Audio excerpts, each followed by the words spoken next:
Hello everyone.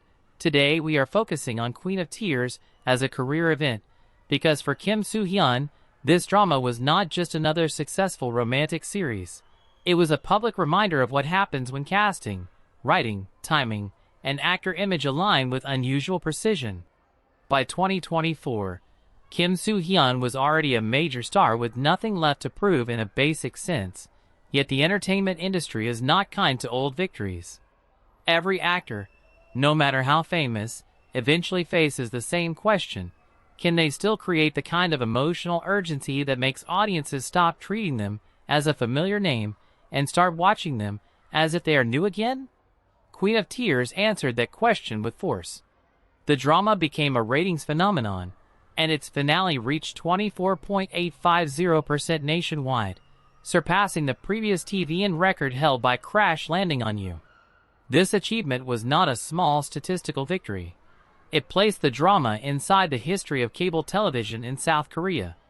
For Kim Soo Hyun, the record mattered because it placed him in a rare category of actors whose projects have repeatedly become cultural events across different stages of their career. The emotional engine of the drama was the broken marriage between Baek Hyun-woo and Hong Hae-in, played by Kim Ji-won. What made the story work was that it did not begin with innocent attraction, but with exhaustion, resentment, and emotional distance. Kim Soo Hyun had to play a man who was already tired before the audience fully understood him. That is harder than it looks, because a passive or defeated male lead can easily become frustrating.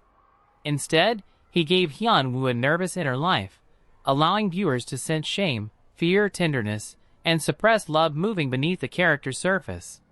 One of the most discussed parts of his performance was his ability to cry without making the scenes feel mechanical.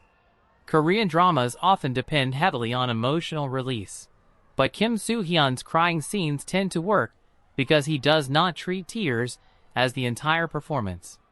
The tears arrive after layers of denial, pride, and hesitation have already been built.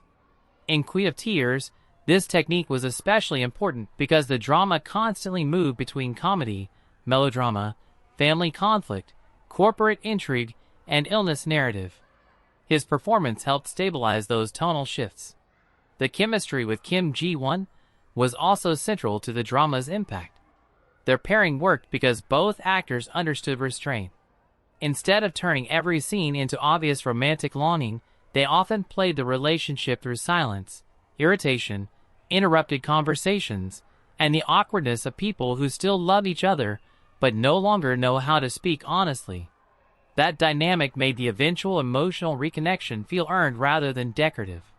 Viewers were not simply watching two attractive stars in a romance.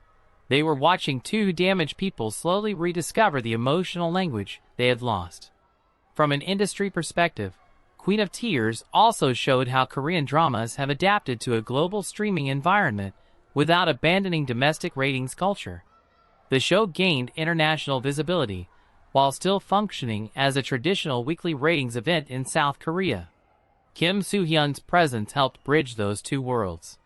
He is a familiar face to longtime Hallyu viewers, but also recognizable to newer international audiences who discovered Korean dramas through platforms like Netflix. That dual recognition made him especially valuable for a project designed to travel beyond Korea. The drama's success also revived discussion about Kim Soo Hyun's fee, star power, and position among top Korean actors. Whether audiences admire or criticize the economics of celebrity casting, the reality is that major dramas use actors like him as anchors. His name creates immediate expectation, reduces uncertainty for investors, and signals prestige to viewers. But that only works when the performance justifies the attention.